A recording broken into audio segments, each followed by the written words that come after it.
Il priait un jour en un certain lieu.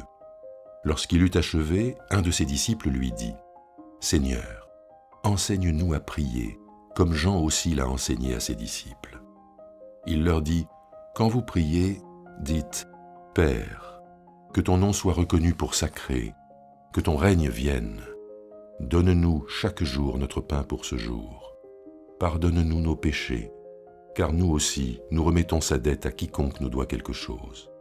Et ne nous fais pas entrer dans l'épreuve. » Il leur dit encore, « Qui d'entre vous aura un ami chez qui il se rendra au milieu de la nuit pour lui dire « Mon ami, prête-moi 3 pains, car un de mes amis est arrivé de voyage chez moi et je n'ai rien à lui offrir. » Si, de l'intérieur, l'autre lui répond « Cesse de m'importuner, la porte est déjà fermée. Mes enfants et moi, nous sommes au lit, je ne peux me lever pour te donner des pains. » Je vous le dis, même s'il ne se lève pas pour les lui donner parce qu'il est son ami, il se lèvera à cause de son insistance effrontée et lui donnera tout ce dont il a besoin.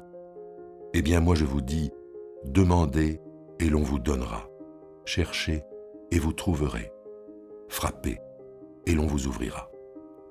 Car quiconque demande reçoit, qui cherche trouve, et à qui frappe on ouvrira. Quel père parmi vous, si son fils lui demande un poisson, lui donnera un serpent au lieu d'un poisson? Ou bien s'il demande un œuf, lui donnera-t-il un scorpion? Si donc vous, tout mauvais que vous êtes, vous savez donner de bonnes choses à vos enfants, à combien plus forte raison le Père Céleste donnera-t-il l'Esprit Saint à ceux qui le lui demandent?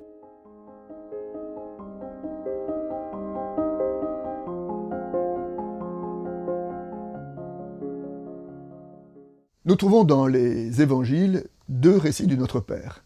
Un dans l'évangile de Matthieu, un dans l'évangile de Luc. Dans l'évangile de Matthieu, c'est à l'intérieur du Sermon sur la montagne, et Jésus déroule son enseignement, et parmi ces différents enseignements, il y a un enseignement sur la prière. Quand vous priez, ne vous faites pas remarquer, rentrez dans votre chambre, dans le lieu secret, et là dites Notre Père. Dans l'évangile de Luc, la circonstance est un peu différente. On voit les disciples voir Jésus prier, et lorsqu'ils voient Jésus prier, ils réalisent qu'ils ne savent pas prier. Alors il lui pose la question, enseigne-nous à prier, comme Jean l'a enseigné à ses disciples, et l'enseignement du Notre Père se présente comme une réponse à la question des disciples, enseigne-nous à prier. Quand vous priez, dites « Père ». Le premier enseignement, c'est appeler Dieu Père. Ce qui devait être pas si courant à cette époque-là. Si nous en croyons l'apôtre Paul, qui, à 2 reprises dans ses épîtres, dans l'épître aux Galates et dans l'épître aux Romains, dit « Vous rendez-vous compte, on peut appeler Dieu Abba Père ». Et Abba, ça évoque une intimité qui n'était pas commune dans la spiritualité de cette époque-là. Donc, peut-être que est-ce cette intimité que les disciples ont repérée dans la relation que Jésus avait avec son Père lorsqu'il priait, et c'est dans cette intimité que Jésus appelle ses disciples à entrer en appelant Dieu Père. Que ton règne vienne, que ton nom soit reconnu pour sacré. Dans l'évangile de Matthieu, on a ajouté que ta volonté soit faite.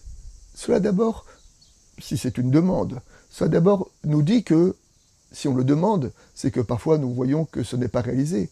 Nous voyons que le règne de Dieu n'est pas au milieu de nous. Nous voyons que son nom n'est pas reconnu comme saint. Nous voyons que sa volonté n'est pas faite. Et donc, demander cela, d'abord, c'est reconnaître les fractures et les blessures de notre monde qui est tellement plein, j'allais dire, de l'absence de Dieu.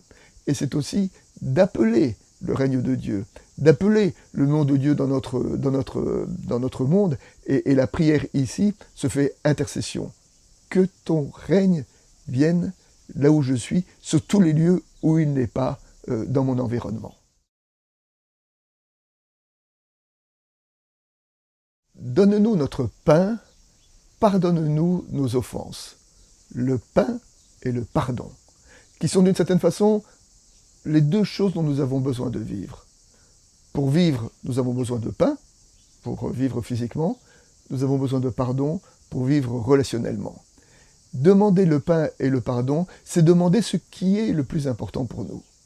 Et cela nous rappelle cette définition de la prière que nous trouvons dans le psaume 38. « Seigneur, tout mon désir est devant toi, tout mon soupir ne t'est pas caché. » Prier, c'est exposer son désir devant Dieu, ne pas le cacher, et son désir, c'est d'abord un désir de pain et un désir de pardon.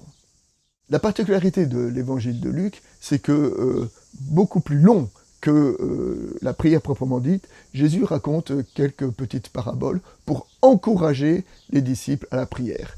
C'est la parabole d'un ami qui va déranger son ami au milieu de la nuit. C'est la parabole d'un homme qui demande du poisson ou qui demande du pain. C'est cette parabole, ce commandement qui nous dit demandez, frappez, cherchez, demandez et l'on vous répondra, cherchez et vous trouverez, frappez et l'on vous ouvrira. L'évangile de Luc s'adresse à un public grec non juif qui était peut-être peu habitué à la prière. C'est pour ça qu'il raconte ces paraboles pour encourager ses auditeurs et ses apôtres à la prière. Car nous le savons, la prière est parfois difficile, la prière est parfois aride. Alors Jésus appelle à ne pas se décourager et à ne pas se lasser de demander, de chercher et de frapper.